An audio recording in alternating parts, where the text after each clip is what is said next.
But then there's the upside possibility to this, and I think that's where the ideological argument does kind of come in, and I think that's where you do see some clear divisions, both within the right and I think between the right and the administration, or elements of the right and the administration, which is to what extent is an accountable or self-governing Afghanistan the goal, or is the goal something less than that?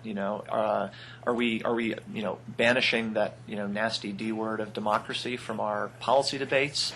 Are we doing it because we don't think that it's possible or desirable, or are we doing it simply because Bush talked a lot about it and we don't want to be seen to kind of be doing the thing that the other guy did? Well, I think what you've got there, and here I'll take up your argument.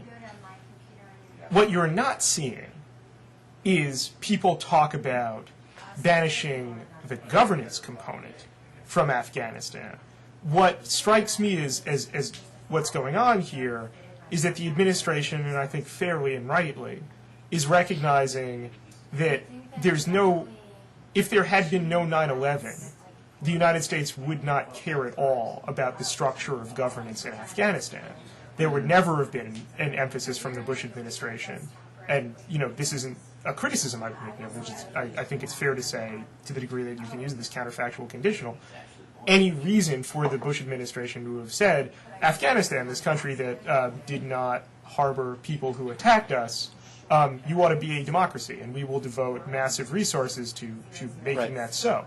And so the Obama administration is recognizing that there has to be a clear understanding of the reason that U.S. troops and U.S. diplomats and U.S. development workers and NGOs and the international community and billions upon billions of dollars are going in Afghanistan, and that is to prevent it from becoming an active harbor of international terrorism.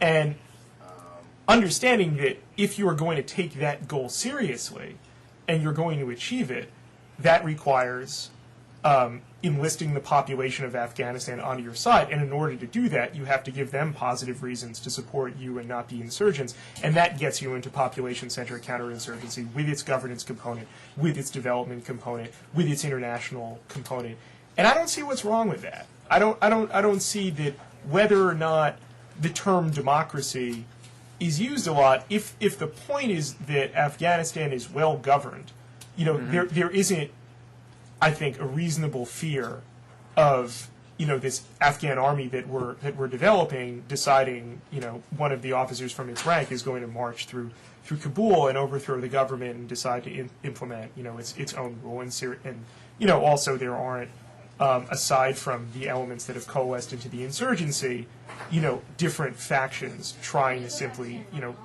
wrestle for control of Kabul in the way that you saw to a lesser degree, but to a significant degree in Iraq and then in other cases in our past. And so it seems like the democracy objection is kind of a straw man.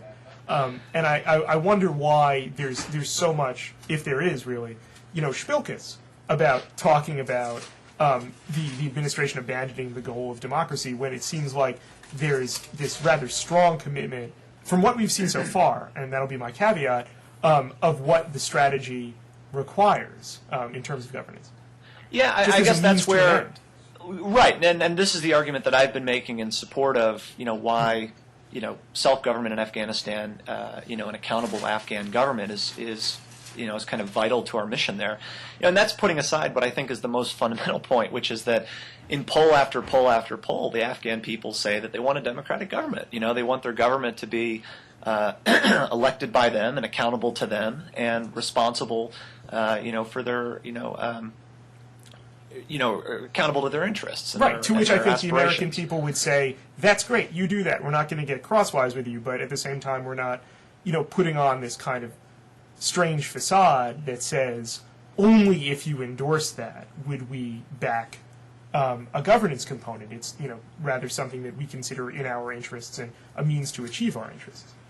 Right, but it's also, excuse me, I think that it's a goal in and of itself. I think that it's, to some degree, it is, it's the longest term goal that we have, and I think that what we have heard from the administration is it's enough to be skeptical that this is a goal that they're going to be pursuing. It's talk of not seeking a Central Asian Valhalla. It's the talk of, we're looking for stability. It's a complete and utter lack of talk of self-government or an accountable government or a representative government or whatever synonym you want to use. I mean, I think democracy is, just as good a synonym as all these other things. So I think, to me, it still seems like an open question as to whether this is something that they're going to be working toward, or whether it's something that they're going to say is, it's a reach too far. It's just, Afghanistan, either isn't capable of it, or it's not a vital interest for us, or it's something that's so long term that it's not even worth talking about in the kind of 12 to 24 month time frame that we're going to be, kind of working on most immediately. All of these are, are reasons, but I don't think they're necessarily good reasons. And I think that, the key misunderstanding that people had with the Bush administration was that, when it was talking about a democratic Iraq, I mean, it wasn't talking about a democratic Iraq tomorrow. It wasn't talking about a democratic Iraq as a,